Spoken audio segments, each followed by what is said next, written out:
Bonjour, bienvenue au salon COSI CNCH. On a le plaisir d'avoir avec nous Madame Maëlys de Cordoue, infirmière pratique avancée à l'hôpital Saint-Joseph à Paris. Bonjour. Bonjour. Vous allez nous parler de la télésurveillance et surtout quelles sont les problématiques que ça pose dans votre pratique de tous les jours. Et peut-être je vous laisse déjà nous expliquer un petit peu quel est votre background, quelle est déjà votre expérience. Très bien, merci.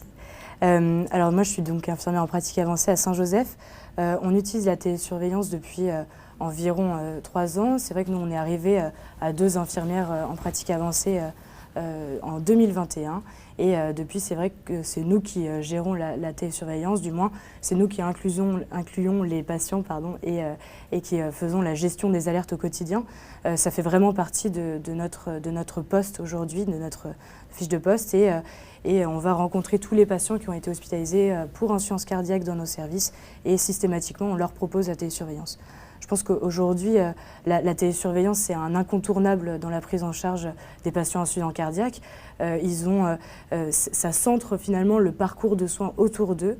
On les accompagne dans la gestion de leurs signes, de la détection de leurs signes d'alerte. On met dans leur quotidien la surveillance de leur poids, de l'essoufflement, de l'œdème et de la fatigue. Et on va centraliser la surveillance sur eux et leur prise en charge sur eux. On s'est aperçu qu'en 2019, lorsqu'on avait commencé la télésurveillance, c'était fait avec un binôme médical et très vite on s'est aperçu qu'ils n'avaient pas forcément le temps de réactualiser la télésurveillance et de vérifier les alertes et de gérer les alertes, d'appeler les patients. Et donc on est arrivé en 2021 et on a vraiment plus de temps aujourd'hui pour gérer les alertes. On a environ 2-3 alertes par jour et pour un suivi de 260 patients actuellement. Donc c'est quand même assez important. La télésurveillance c'est bien, mais il faut vraiment qu'il y ait une équipe derrière. Il faut aussi que ça soit inscrit dans le parcours de soins. Nous les patients, donc quand on les rencontre en hospitalisation, on les inscrit ensuite en télésurveillance et c'est des patients qu'on va revoir régulièrement, soit en consultation de titration, soit en hôpital de jour, soit en consultation de suivi de réévaluation. Et on essaye d'inclure au maximum l'équipe de ville sur la gestion de la télésurveillance. Parfait. Est-ce que vous pouvez nous expliquer donc dans la vie de tous les jours, on va dire, exactement, c'est vous qui gérez la titration? Quelles sont les tâches, peut-être les premiers 3 ou 5 tâches les plus fréquentes que vous effectuez tous les jours? Alors donc il y a la télésurveillance, le suivi des alertes et nous après on a défini 2 grands parcours de soins pour les patients insuffisants cardiaques. Un parcours un peu made in Saint-Jean, un parcours où on va revoir les patients en consultation de titration IPA dans les 15 jours, une consultation de réévaluation à l'issue de l'hospitalisation.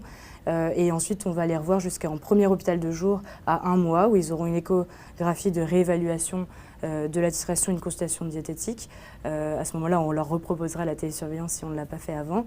Et ensuite, on les reverra tous les 15 jours pour les titrer jusqu'à un 2e hôpital de jour pour à nouveau réévaluer. Donc ça, c'est pour les patients qui ont une fraction d'éjection altérée. On va proposer ça.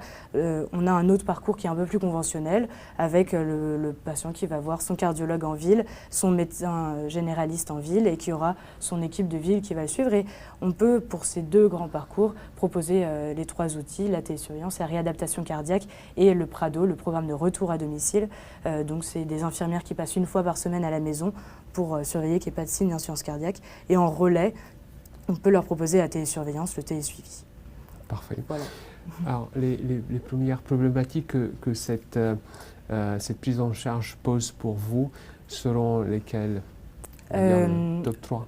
2-3. Alors c'est vrai que nous on est assez satisfaits de la télésurveillance parce que voilà, c'est une organisation qu'on a réussi à trouver. Peut-être les problématiques, ça sera de proposer au maximum de patients la télésurveillance, de faire en sorte qu'ils soient observants. parce que souvent, une des problématiques, c'est les patients qui sont non répondants. C'est souvent les patients qui sont non répondants qui sont aussi non observants, et donc c'est toujours difficile de suivre ces patients-là. Donc ça va être une problématique un peu classique. Il y aura peut-être la problématique du temps. C'est vrai que nous, on a cette chance d'être 2 infirmières en pratique avancée à plein temps sur la télésurveillance et d'autres choses naturellement. Et la dernière problématique, c'est le renouvellement de la télésurveillance. Finalement, parfois, au bout d'1 an, les patients sont stables, et la difficulté, ça va être d'arrêter la télésurveillance parce que c'est rassurant pour eux, c'est rassurant aussi pour nous.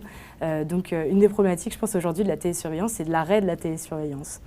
D'accord, parce que ce programme, ça dure, c'est pour une durée prédéfinie ou, Ouais. si je comprends bien, c'est pour une durée prédéfinie? Normalement, donc il y a des critères d'éligibilité, des critères d'inclusion, et à 6 mois pour le renouvellement, il faut qu'il y ait un taux de BNP supérieur à 100, une NYHA supérieure à 2 ou une hospitalisation dans les 12 derniers mois.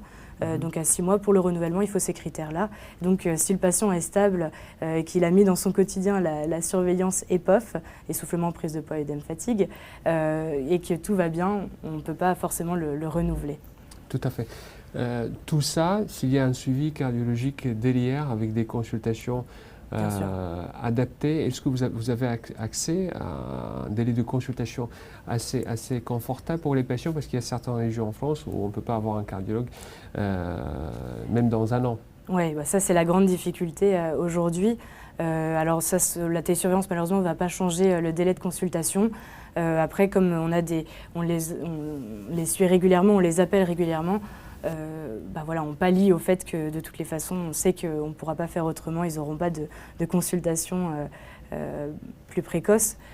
Donc ça, malheureusement, la télésurveillance n'y fait rien.